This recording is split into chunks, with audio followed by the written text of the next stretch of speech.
안녕하십니까. 2020년 7월 12일 최병무의 팩트 시작하겠습니다. 오늘은 옵티머스 자산운용 사태, 이와 관련해서 말씀을 드리겠습니다. 왜 그러냐면 이 옵티머스 자산운용은 6월 달에 환매 중단, 그러니까 돈을 돌려줄 수가 없다, 뭐 이런 얘기죠.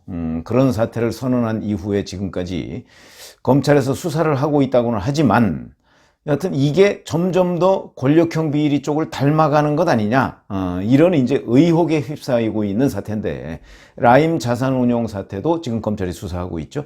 그러니까 이 정권 사람들이 이제 점점 더 이 뭐 어떤 금융범죄 뭐 이런 쪽에 많이 연루된 것 아니냐, 이런 의혹들이 계속 있는데, 지금 옵티머스 자산운용 사태도 처음에는 그냥 단순한 무슨 사기 사건 아니야? 뭐 이런 식으로 그 사람들이 생각을 했었는데, 그게 아니고 점점 더 권력형 비리를 닮아가고 있다, 이런 의혹이 생기고 있으니까 과연 이게 뭐고, 이게 왜 권력형 비리를 닮아가고 있느냐에 대해서 설명을 해드리겠습니다. 우선 최근에만 해도 신라젠 사건이 있죠. 그 다음에 라임 자산운용 사건이 있죠. 근데 여기에 또 옵티머스 자산운용 사건이 또 드러난 겁니다. 이건 무슨 얘기냐면 펀드입니다. 펀드. 그러니까 펀드니까 투자자를 모집하지 않겠습니까? 그래서 투자자를 모집해서 그걸 가지고 펀드를 운용을 해서 투자자들한테 수익을 내줘야 되는데, 일정 기간이 지났는데 제대로 수익은 안 나고, 내지는 나중에 가서 이제 그 수익을 낸다든가 그러면 이제 그 사람들이, 이 펀드에 투자했던 사람들이 나중에 이제 이게 사태가 뭐 안 되니까, 또는 수익이 일정 정도 났다 뭐 이래서 돌려달라 그랬을 때 그 돈을 돌려줘야 되는데 돌려줄 돈이 없는 겁니다. 그러면 이제 환매 중단, 이런 일들이 벌어지는 것이죠. 이 과정에 사기가 있는 것 아니냐, 내지는 이 과정에서 권력형 실세들이 무언가 개입되어 있는 것 아니냐, 그런 흔적들이 나오고 있다는 것이죠. 근데 지금 옵티머스 자산운용 사태도 꼭 그런 일이 벌어지고 있습니다. 뭐 이제 간단하게 설명을 쉽게 얘기한다면, 이제 공공기관 채권 이런 데에 투자를 하겠다, 이렇게 처음에 해서 이제 사모펀드를 모집한 겁니다. 그 중에 그 펀드 자금 중에 한 2천억 원 정도가 대략 대부업체 등 다른 사모펀드 쪽으로 흘러 들어간 것 아니냐, 뭐 지금 이런 얘기가 있고요. 그래서 이런저런 얘기가 있고, 전체적인 모집 금액은 대략 한 5천억 원 정도 되는 것으로 보입니다. 그러니까 여기에 피해자 어마어마하게 많겠죠.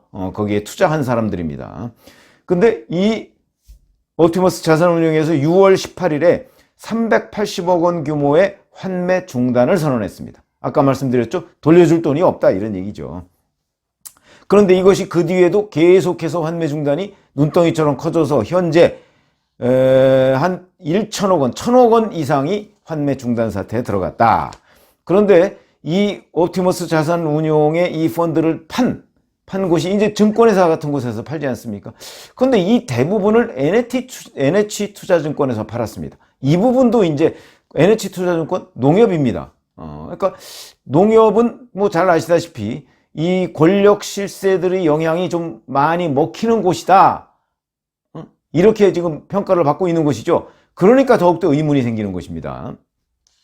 여기가 5월 말의 기준으로 전체 펀드 판매량이 한 87.55%, 그러니까 4,528억 원가량을 NH투자증권을 통해서 판매를 했고요. 나머지 한 10여 퍼센트 정도는, 그거는 이제 다른 이런저런 증권사에서 조금씩 팔았는데, 왜 이렇게 NH투자증권이 이 옵티머스 자산운용의 펀드 판매에 앞장섰을까 하는 부분도 궁금해지는 대목이다. 자, 그러면 이게 이제 왜 점점 권력형 게이트로 번져가는 그런 양상을 보이고 있느냐 하는 흔적들, 그 흔적들의 첫 번째가 뭐냐면, 이 권력형 비리의 문제가 대개는 그 겉으로 드러난 사람과 이 배경 뒤에 있는 사람이 따로 있습니다. 그런 경우가 있죠. 그러니까 핵심 인사들이 뒤로 숨는 경우가 많이 있습니다. 지금 언론 보도들을 종합하면 여기에 핵심 인사는 3명이라고 합니다. 3명인데 처음에 옵티머스 자산운용의 김재현 대표라는 사람이 있고, 이 회사 옵티머스 자산운용으로부터 투자받은 한 10여 개 회사가 있는데, 여기에 대표를 맡았던 이동열이라는 사람이 있고요.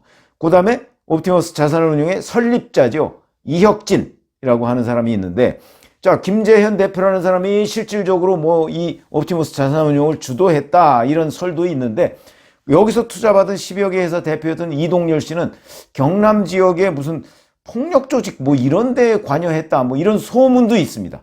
근데 아직 확인이 되지 않고 있습니다. 거기다가 설립자인 이혁진 전 대표는 다른 범죄 사건에 연루돼서 지금 그 검찰의 수사를 받고 있거든요. 그런데 수사받던 중에 2018년 3월 22일 해외로 도피했습니다. 해외로 도피했습니다. 그래서 현재 그 며칠 전에 보니까 중앙일보하고 인터뷰를 한 것으로 돼 있더군요. 그러면서 LA에 있는 것으로 지금 알려져 있습니다.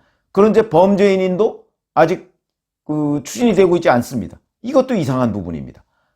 그리고 이제 투자자들에 따르면 이 10여 개 회사의 대표였다는 이동열 씨가 바지사장이다. 그러면서 실질적으로는 김재현 씨가 이 일을 대부분 다 했다. 뭐 이렇게 얘기했고요.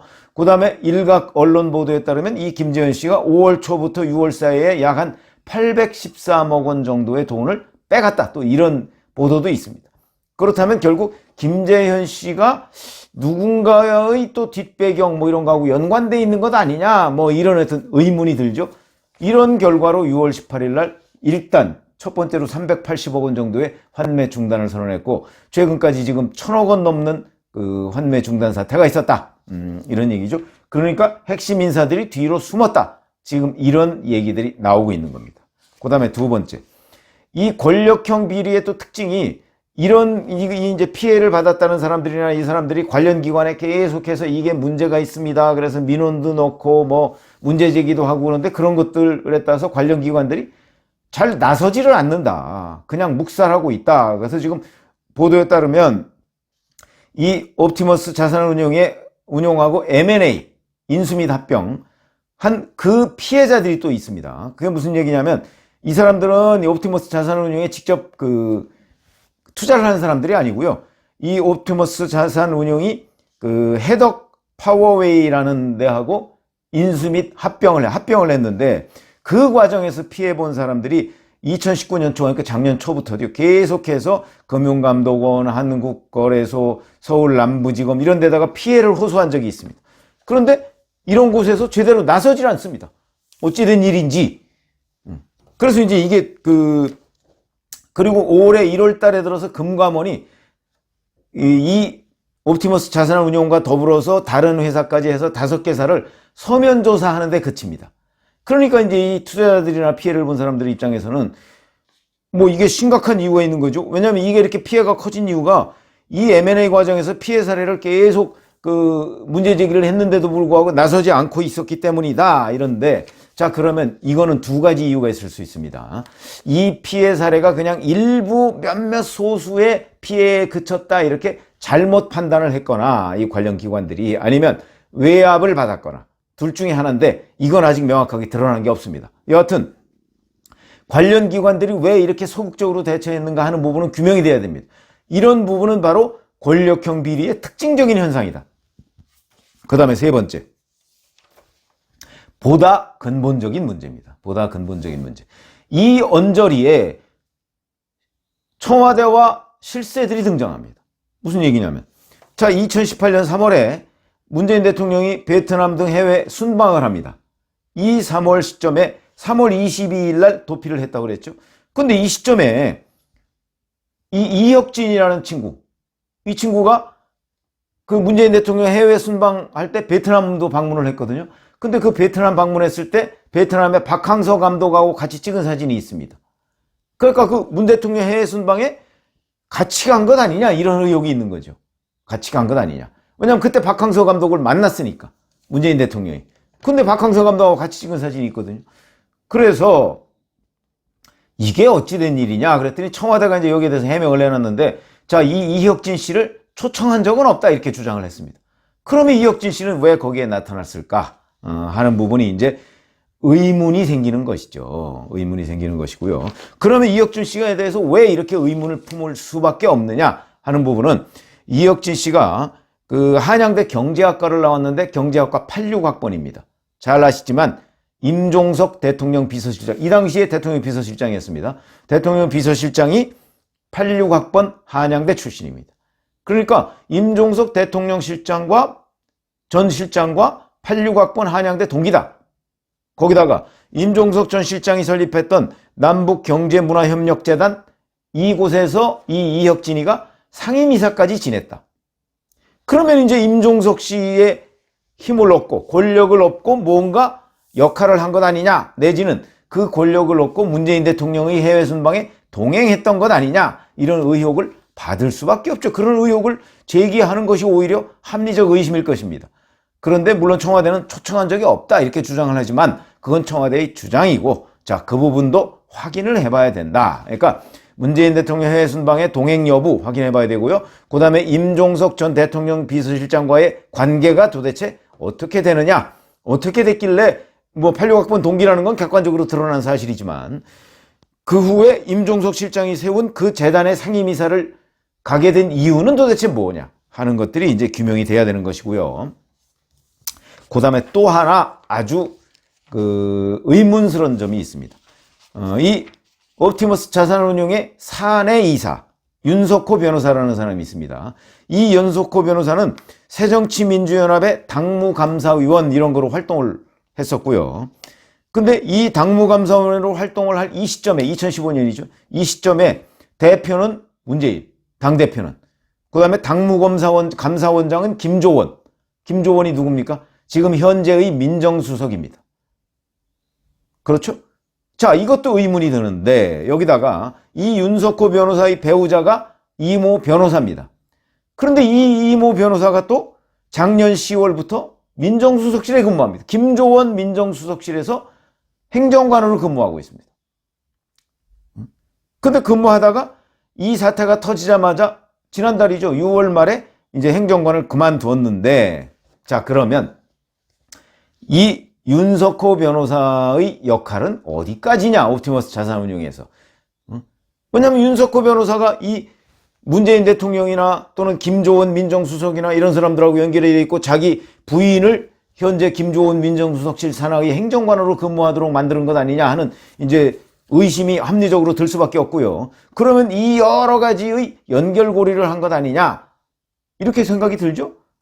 이 부분이 이제 중점적으로 밝혀져야 될 부분이고, 하나 더 있습니다. 이현재 전 경제부총리, 김대중 정부 때 경제부총리 했었죠. 최동욱 전 검찰총장, 이 사람들도 지금 옵티머스 자산운용의 자문단으로 활동을 하고 있는 것이 밝혀졌는데, 자, 그러면 결국은 여권 사람들이 이 소위 권력형 권력을 가지고 있는 사람들이 지금 옵티머스 자산운용에 뭐 실질적으로 관여하고 있거나 자문단으로 관여하고 있거나 아니면 그 언저리에 지금 이름이 오르내리고 있습니다. 그러면 이 사태의 잘못된 점에 이 사람들이 어떤 역할을 했느냐 하지 않았느냐 하는 부분은 당연히 의심을 가져야 된다.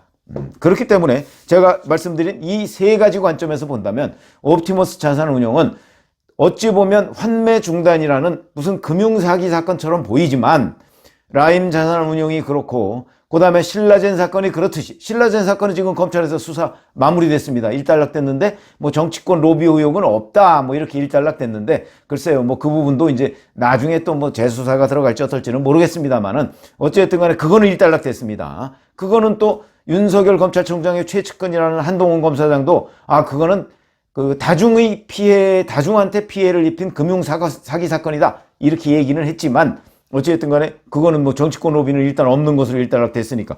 그럼 그 다음은 이제 라임 자산운용, 이것도 정치권 로비 의혹이 있다 지금 이런 얘기가 많이 있고, 그 정치권 로비를 도맡아서 했다는 사람이 구속된 상태입니다 현재. 그러니까 이것도 지금 수사가 진행되고 있고요. 거기다가 지금 옵티머스 자산운용, 이것도 뭔가 이것들의 형제들로 보입니다. 그런데 여기에서도 지금 이 여권 실세들이 대거 등장하고 있다.